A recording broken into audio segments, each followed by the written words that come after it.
Hello and welcome to my video about the Haff PS20 drafting superset.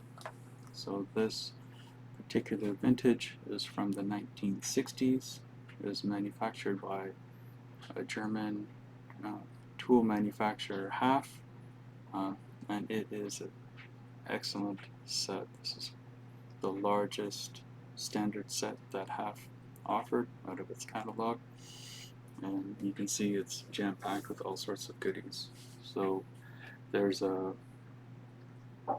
standard compass, friction compass with the ruling pen tip.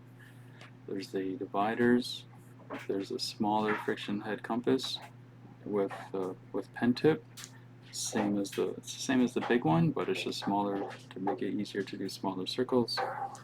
There's the drop bow compass for doing tiny circles, a lot of them.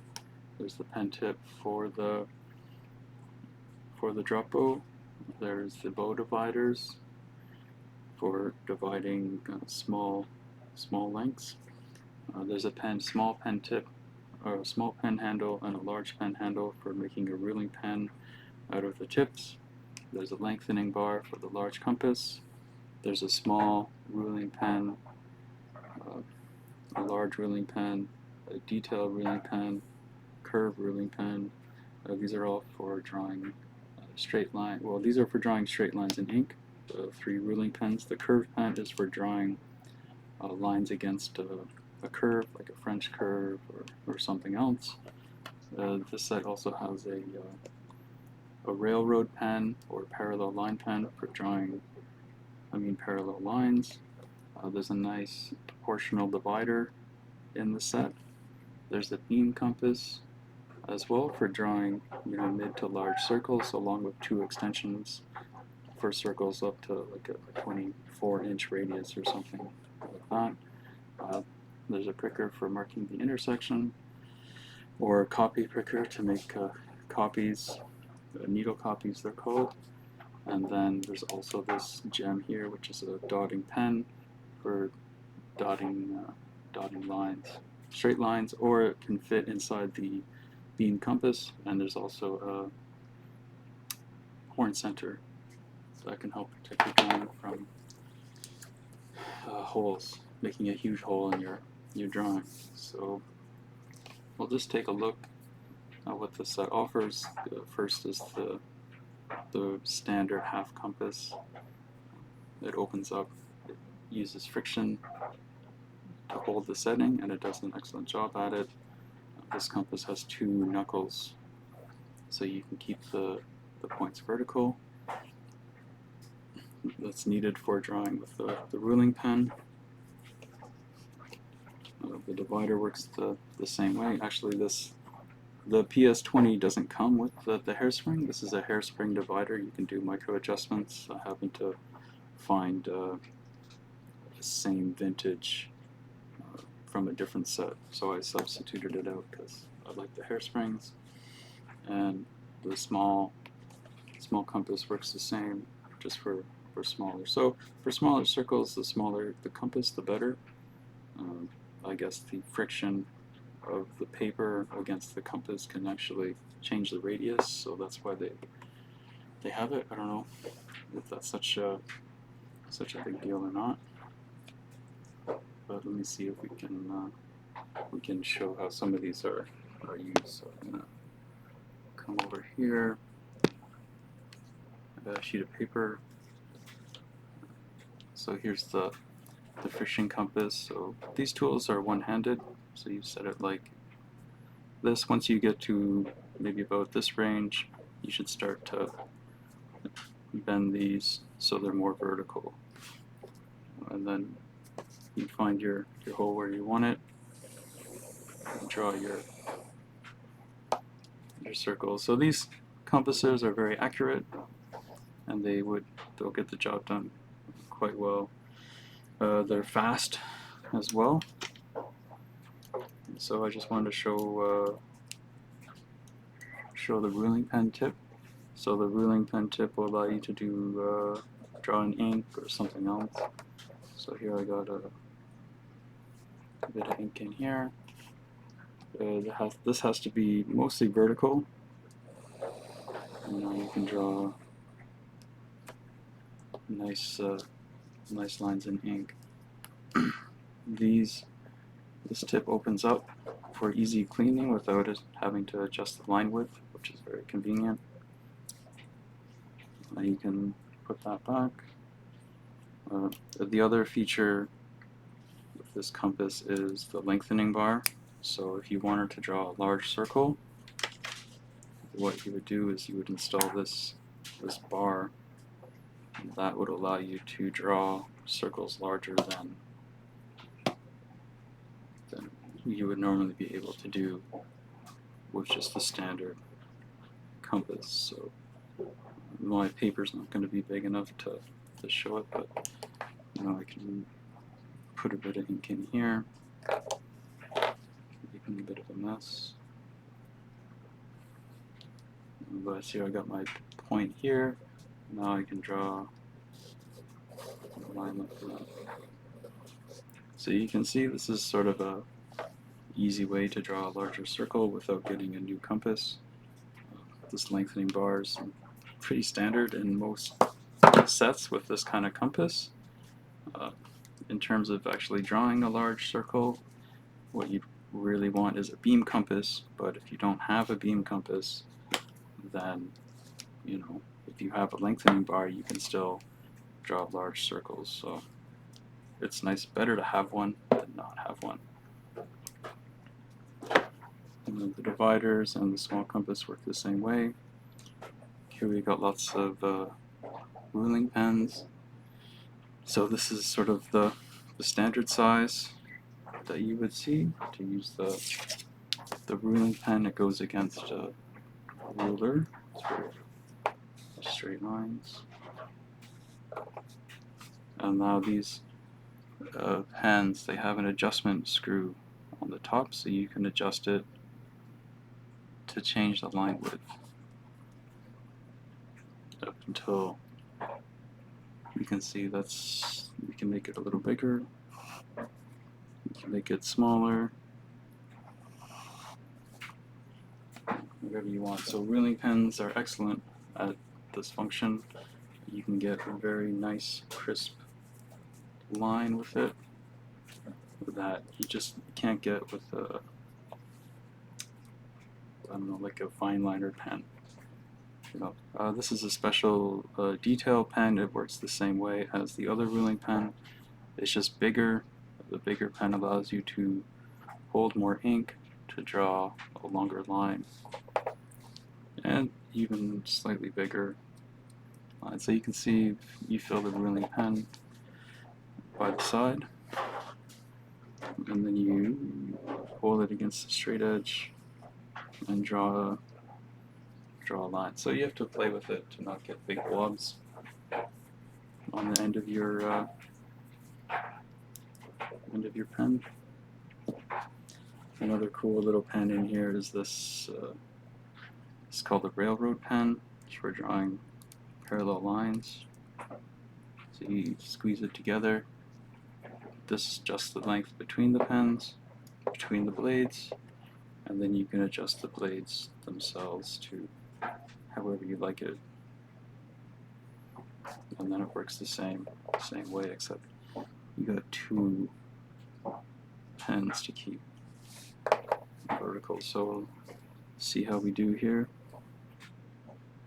You can't have any ink on the outside of your pens, which I happen to get frequently, so you can see if we can get a nice line. Not bad. Let's try to adjust it. So here you can see two parallel lines are happening at the same time. And that is why people get this pen. So this is good. Sometimes it was called like it's called a railroad pen or a highway pen, because that's kind of the main function of it. Sometimes you'll see curved ones used for rivers and map making kind of idea. This pen here is a curved pen. So the curved pen rotates on a shaft, And the reason that curved pens are in here is so when you decide that you need to draw against a circle, this pen will sort of automatically rotate to keep a steady line width. So as I come around this protractor here, the pen will stay against it, and it will keep a steady line width. With a regular ruling pen, you'd have to rotate it yourself, so this just kind of makes it a little bit easier for you to draw against a French curve or a circle or something like that. Another tool in here is the proportional divider. This is called lines and circles. So here it's got a little adjustment mechanism. So we got lines on the left, circles on the right. If you wanted to divide your circle into, say, 8, you'd line up your slider to the 8 mark, and then you would open these up to the diameter of the circle, and the distance across here would be the 1/8 of the circle. Also, like if you wanted to divide your line into, let's say you want to divide it in half, you move this down to the 2. I guess you would tighten that up, and then you would do your whole line here, for instance, this line, and then on this side you would have exactly half of the distance. So these are really handy for dividing circles accurately along with a pair of regular dividers, or dividing your line up, or you can see if you want to do golden section, there's golden section marked on this divider, but they can be really handy. Another nice tool in here is the beam compass. So the beam compass is just that. It's a compass that's a beam. This can move in and out, and you tighten it to sort of where you want it. On this Dremel here, there's a bar and micrometer, so you can make the micro adjustment by opening and closing this. Once you get to where you want, you would tighten that down. That's going to give you a really nice circle. And then I like to use it by sort of crossing my hands over,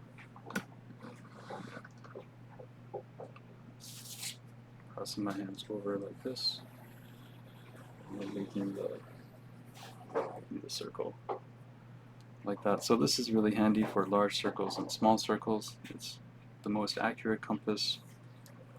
So especially if you're doing a lot of big circles, this thing can save you a lot of time. If you need a bigger circle made, try to peel it out. There's an extension bar. The extension bar has a slot. You just slide that in, and it becomes very steady, and now you can do like a really big circle. So certainly this is not, you don't need an extension bar very often, but when you do, it's nice to have it.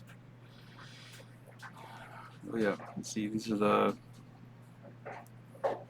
the bow dividers or bow spring. There's a spring head to keep the legs together, and then you adjust it with the center screw. So when the distances are small, inch or less, or whatever you can do with this device, it's more accurate than the regular dividers.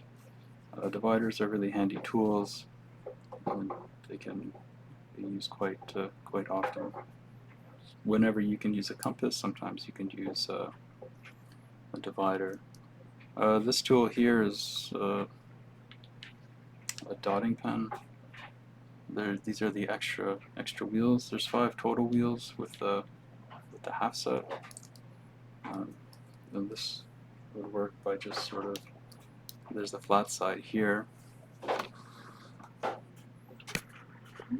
see, there's a flat side here, and you would just pull it along. Right. I don't know, it's giving me some trouble. They're kind of temperamental things. And you adjust the, that's probably pretty good. I'll show you how it works. Put some ink in here. And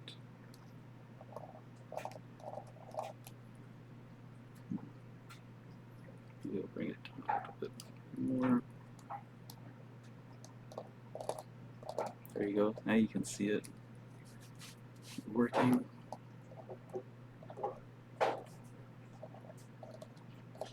So it's got a mechanism to lift the lift this arm up.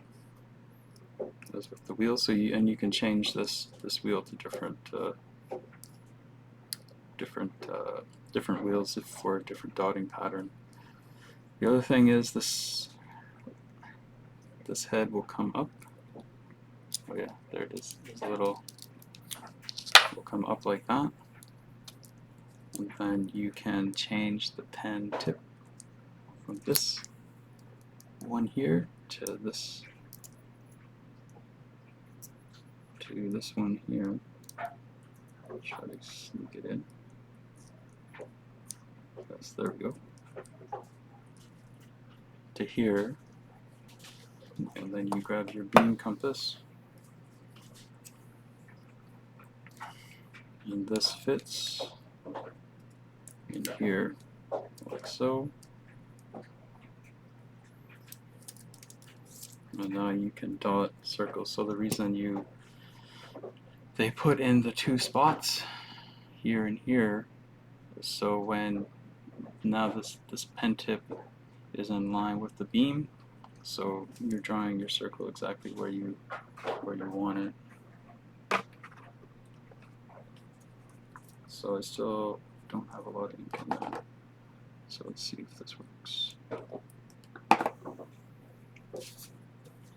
So you gotta keep it flat. And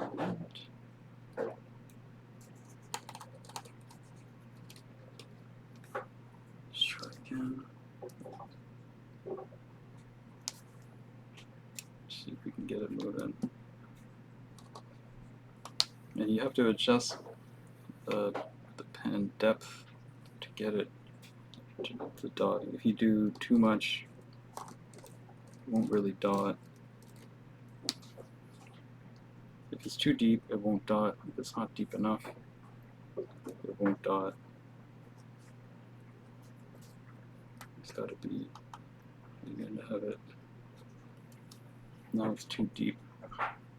And you got to have both the feet down just right for it to work. See, it's too low, so it's not going to dot.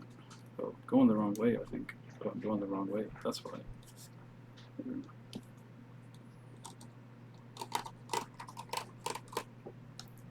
Drop it down a bit. I'm going to get it.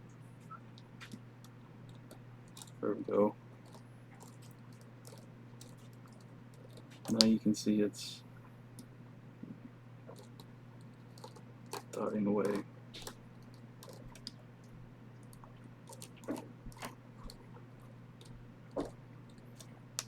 It's hard to get both feet perfectly, so you really got to practice a lot to be able to do a full circle, but it's completely possible with a bit of effort, and you will really love how cool this pen is. I'm just going to put the head back on, and that's most of the tools in here. And just go, there we go. I'll wipe that off. So that works. There's also a copy printer. That's this device here. It's got a very fine point on it. So this sort of has two functions. It can help you mark your intersection. You know, if you want to put a circle right at this intersection, you can use this tool to help accurately point it, to help improve your accuracy. Or if you had paper underneath this and you wanted to copy this pattern, you can push it all the way through. So the points up here are now put on the sheet below, which is called a copy, a needle copy. When you might want to do that is, say you've divided a circle into 10 or 20 and you wanted to use that same pattern a couple of times, you can just copy those divisions that you did onto a new sheet of paper, and that can save you a lot of time when it comes to drawing, you know, laying out your patterns, you know. So let's just clean this up. Yeah, so just come back over here. So that's the Haff PS20. It's an excellent set. You can get one. I would recommend it. If you have any questions, comment below. And, thank you for watching.